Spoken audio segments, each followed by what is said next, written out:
আসসালামু আলাইকুম। আমি জাকারিয়া ইউটিউব চ্যানেল।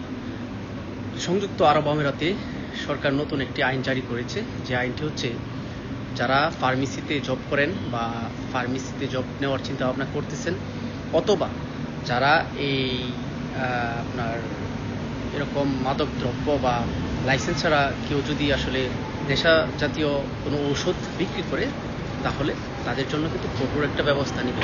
তো সেটা হচ্ছে সংযুক্ত আরব আমিরাতে সরকার মাদক দ্রব্য ও অচেতনকারী ওষুধ ব্যবহারের বিরুদ্ধে তাদের অবস্থান আরও কঠোর করেছে।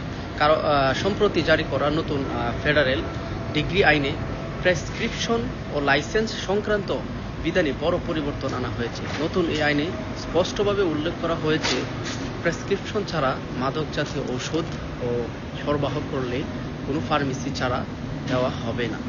অর্থাৎ আপনার ফার্মেসিতে যদি মাদকদ্রব্য কোনো ঔষধ পাওয়া যায়, তাহলে কিন্তু ফার্মেসিকে ছাড় দিবে না। এটা কিন্তু বড় একটা আপনার একটা ফাইন দিবে এবং কি জেলও হতে পারে। তো দেখেন কি, লাইসেন্সবিহীন বা অনুমতি ছাড়া কোনো চিকিৎসক এ ধরনের ওষুধ লিখে দিলে সেটিও গুরুতর অপরাধ হিসাবে গণ্য হবে।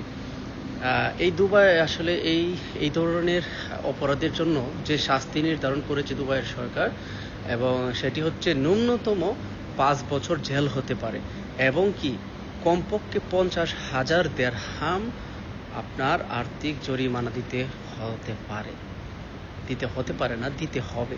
তো যাই হোক, তো যারা আসলে নিউজটি যাদের মাধ্যমে যাবে এবং যারা তাদেরকে শেয়ার করে দিবেন, তো সবাই ভালো থাকবেন এবং সুস্থ থাকবেন। আল্লাহ হাফেজ, আসসালামু আলাইকুম।